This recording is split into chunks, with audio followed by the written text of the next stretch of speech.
Halo bosku, jumpa lagi dengan channel Masno22. Sebelum lanjut ceritanya jangan lupa subscribe, like, satu lagi jangan di-skip nontonnya ya. Terima kasih. Chen Ping sepertinya menyadarinya, dan tiba-tiba membuka matanya, dan langsung dikejutkan oleh lelaki tua di depannya. Detak jantungnya tiba-tiba bertambah cepat, ada sedikit kepanikan di matanya, dan tanpa sadar dia mundur selangkah. Kamu, siapa kamu? Kenapa kamu ada di sini? Chen Ping bertanya dengan heran. Dia jelas menggunakan indera spiritualnya untuk menjelajah, tetapi tidak menemukan siapapun sama sekali. Dia menatap lelaki tua itu dengan cermat, hatinya penuh kewaspadaan. Kamu masih bertanya kenapa aku muncul di sini. Kalimat ini seharusnya aku bertanya padamu, ini rumahku, kenapa kamu datang ke rumahku?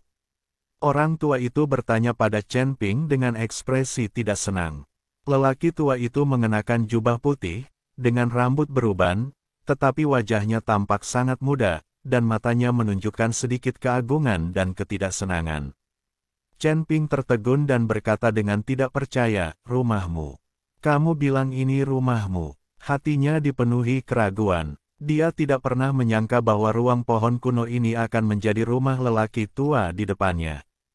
Tentu saja, tidak hanya di sini, tapi seluruh kota binatang adalah rumahku. Nada suara lelaki tua itu menunjukkan sedikit rasa bangga dan mendominasi. Dia mengangkat kepalanya sedikit, dengan sedikit kebanggaan di matanya, seolah dia sedang menunjukkan wilayahnya kepada Chen Ping. Ketika Chen Ping mendengar ini, kepalanya tiba-tiba berdengung, dan dia berkata dengan terkejut, apakah kamu penguasa kota Beast City? Dia tahu bahwa penguasa kota dari kota binatang sudah lama tidak muncul, tetapi dia tidak menyangka bahwa dia telah bersembunyi di ruang pohon kuno untuk berlatih, dan dia juga menggunakan kekuatan spiritual dari banyak biksu di sini untuk mendukungnya, latihannya. Mau tak mau dia merasa sedikit takut dengan kekuatan dan tipu muslihat penguasa kota ini. Ya, saya adalah penguasa kota Beast City.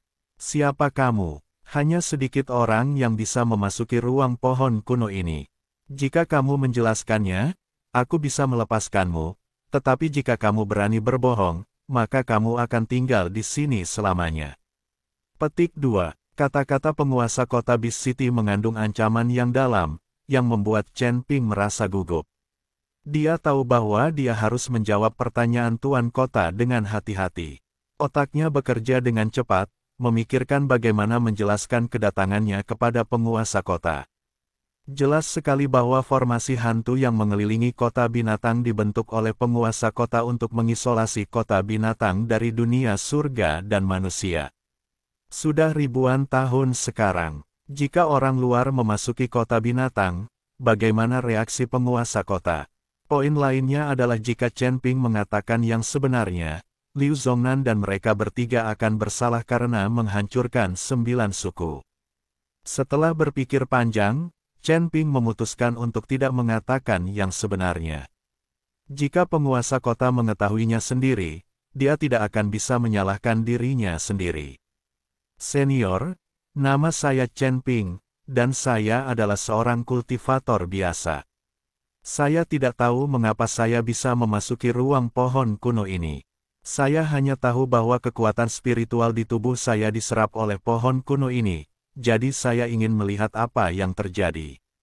Chen Ping mengikuti penguasa kota dan berkata, seorang kultivator biasa. Tuan kota tersenyum tipis, kamu adalah putra naga.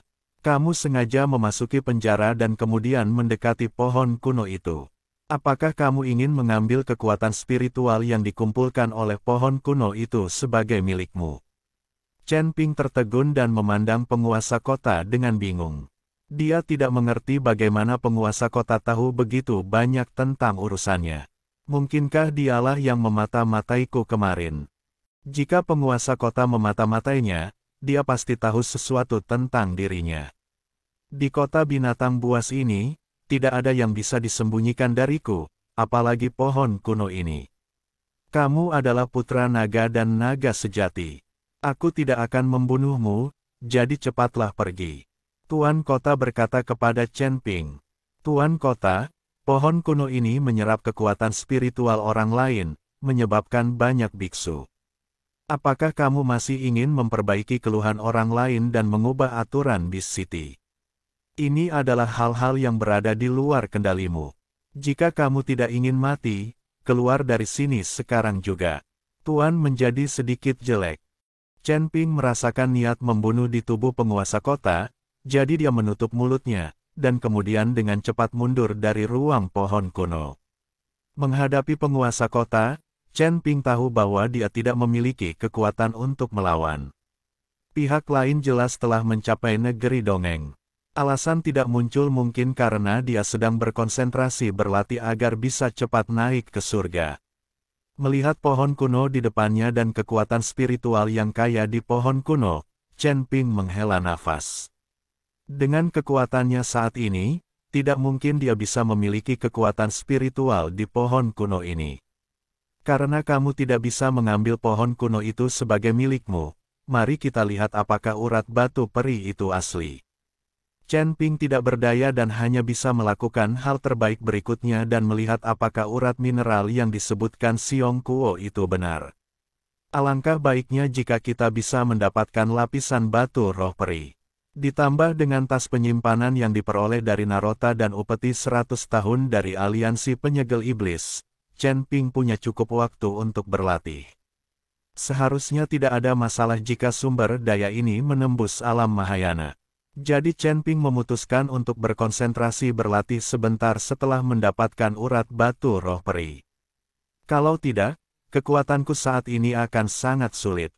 Beberapa kekuatan tersembunyi di surga dan dunia manusia perlahan mulai muncul, dan Chen Ping harus memanfaatkan waktu untuk berlatih. Waktu malam, langit mulai gelap. Chen Ping merasa waktu di dalam sel hampir habis, dan kemudian keluar dari sel dengan mudah. Xiong Kuo memandang Chen Ping, yang menganggap sel itu bukan apa-apa, dan matanya sangat terkejut hingga dia hampir jatuh dari kepalanya. Saat kami tiba di halaman penjara, tidak ada penjaga yang menjaga kami. Karena seluruh penjara terbungkus dalam formasi, mustahil ada tahanan yang bisa melarikan diri. Ini lebih baik, ini hanya membuat Chen Ping bisa kabur dengan mudah. Adapun formasi di sekitar penjara, Chen Ping tidak memperhatikan sama sekali. Meskipun formasi hantu di sekitar kota binatang sangat kuat dan Chen Ping belum mampu menghancurkannya, formasi di sekitar penjara sama kekanak-kanakan seperti anak kecil. Saya melihat tubuh Chen Ping tenggelam dalam kabut putih, dan kemudian dia dengan lembut menekan ke depan dengan telapak tangannya. Cahaya putih menyebar dari telapak tangannya, dan penghalang muncul di depan Chen Ping. Ini adalah formasi di sekitar penjara. Tubuh Chen Ping perlahan melewati penghalang tanpa hambatan apapun. Saat ini, Bai Cheng sudah menunggu di luar penjara. Dia takut Chen Ping tidak akan bisa keluar dari penjara melarikan diri secara pribadi. Jika dia tidak bisa membawa Chen Ping ke Jenderal Xing, dia pasti akan diinterogasi, dan tamu lain mungkin terus mengejeknya. Tepat ketika Bai Cheng sedang mondar-mandir, sangat cemas, dia tiba-tiba merasakan gelombang energi di sekelilingnya. Segera setelah itu, tubuh Chen Ping muncul dan berjalan perlahan keluar dari kabut putih. Melihat Chen Ping benar-benar menerobos formasi dan keluar dari penjara, wajah Bai Cheng penuh dengan keterkejutan dan keterkejutan. Tuan Chen, apakah Anda benar-benar keluar? Bai Cheng melangkah maju dan menatap Chen Ping. Jika ku bilang aku bisa keluar, aku pasti bisa melakukannya. Bawa aku menemui Jenderal Xing. Chen Ping berkata sambil tersenyum tipis. Oke, ayo pergi. Bai Cheng mengangguk. Bai Cheng membawa Chen Ping ke rumah Jenderal. Saat ini, Jenderal Xing sedang duduk di aula bersama lebih dari selusin tamu, menunggu dengan tenang. Jenderal, Bai Cheng itu mungkin berbicara omong kosong. Sudah waktunya dan dia belum dibawa. Benar, aku belum pernah mendengar ada naga di kota binatang kita. Saya tidak percaya bahwa biksu tingkat 9 di alam kesengsaraan dapat mengalahkan alam Mahayana tingkat 4. Bahkan jika dia memukul saya sampai mati, saya tidak percaya. Jika pria bernama Chen Ping itu benar-benar datang, saya akan menantangnya untuk melihat apakah dia bisa mengalahkanku. Ini adalah alam Mahayana tingkat keempat.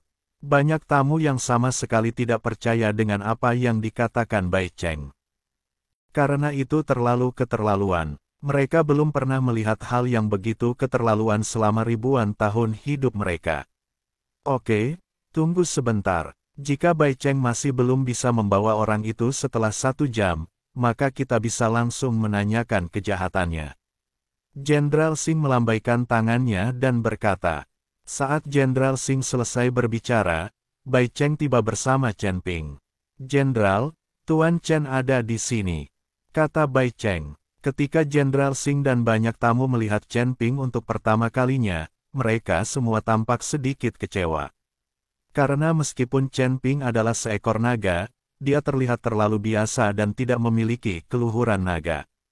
Tapi Chen Ping memang berada di alam kesengsaraan tingkat 9. Chen Ping melirik orang-orang di aula, mereka semua adalah biksu Mahayana. Di antara mereka, Jenderal Singh memiliki alam tertinggi, mencapai alam Mahayana tingkat ke-8, sedangkan yang lainnya hanya berada di alam Mahayana tingkat ke-4 atau ke-5. Namun, yang terendah semuanya berada di alam Mahayana tingkat ke-3. Dapat dilihat bahwa menteri tamu di bawah Jenderal Singh tidak lemah. Apakah kamu seekor naga? Jenderal Singh bertanya. Chen Ping mengangguk, tidak buruk. Aku ingin tahu apakah kamu bisa mengeluarkan sebagian nafas nagamu sehingga kita bisa menjelajahinya. Jenderal Singh terus bertanya. Chen Ping tidak berbicara, tetapi memancarkan kekuatan naga. Dengan ledakan kekuatan naga, auman naga terdengar samar di aula. Chen Ping hanya menahan diri dan melepaskan sedikit kekuatan naga itu, tapi dia tidak melepaskan semuanya, apalagi menyebabkan naga emas di belakangnya muncul. Tidak peduli jam berapa sekarang, menyembunyikan kekuatanmu adalah hal yang paling penting. Chen Ping tidak tahu siapa Jenderal Singh, jadi bagaimana dia bisa mengungkapkan seluruh kekuatannya di hadapannya. Benar saja, itu adalah klan naga. Merasakan kekuatan naga, Jenderal Singh mengangguk. Tamu lain juga bisa merasakan aura naga di tubuh Chen Ping, sehingga bisa dipastikan Chen Ping adalah seekor naga. Bagaimanapun juga, semua orang di sini adalah orc, dan naga adalah yang paling mulia di antara para orc, jadi sikap semua orang terhadap Chen Ping tiba-tiba berubah. Namun, semua orang masih meragukan bahwa Chen Ping, biksu tingkat 9 di alam kesengsaraan, dapat mengalahkan alam Mahayana tingkat ke-4 Bai Cheng. Bahkan klan naga tidak dapat memiliki kemampuan untuk melompati begitu banyak level sekaligus. Saya mendengar bahwa Anda dapat mengalahkan alam Mahayana tingkat ke-4 dengan melintasi alam kesengsaraan tingkat ke-9.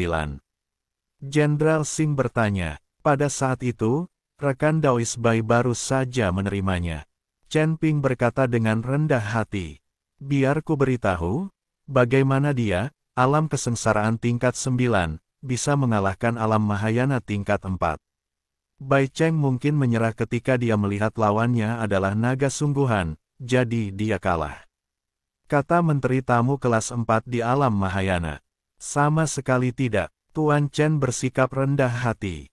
Bahkan jika saya berusaha sebaik mungkin, saya tetap bukan tandingan Tuan Chen. Jika Anda tidak percaya, Anda bisa mencobanya dengan Tuan Chen. Anda juga berada di alam Mahayana tingkat ke-4.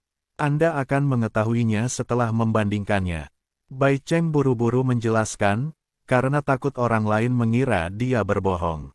Ketika tamu mendengar ini, dia langsung tertarik. Baiklah, mari kita lihat triknya. Saya ingin melihat betapa kuatnya itu hanya dengan alam kesengsaraan tingkat 9. Aku tidak sekuat itu, tapi jika aku ingin memukulmu, aku bisa memukulmu hanya dengan satu tangan. Chen Ping tahu bahwa jika dia tidak menunjukkan kekuatan hari ini, orang-orang ini pasti akan mempersulitnya. Lagi pula, dalam masyarakat yang didominasi oleh hutan, hanya jika Anda cukup kuat, Anda dapat membuat orang lain takut dan menghormati Anda. Namun, Chen Ping tahu bahwa akan sulit baginya untuk dengan mudah mengalahkan alam Mahayana tingkat keempat hanya dengan mengandalkan kekuatan naga dewa. Lagi pula, Chen Ping tidak bisa menggunakan banyak kekuatannya sekarang. Yang bisa dia gunakan hanyalah aura dan kekuatan para orc. Ada juga beberapa senjata yang tidak bisa dikeluarkan begitu saja, yang membuat Chen Ping kehilangan kepercayaan diri untuk membunuh tamu alam Mahayana tingkat 4 dengan satu pukulan. Jika Anda bertarung dalam waktu lama dan mengalahkan tamu tersebut, tidak akan ada kejutan. Dan selama pertarungan, aura lain mungkin terekspos, yang sulit dijelaskan.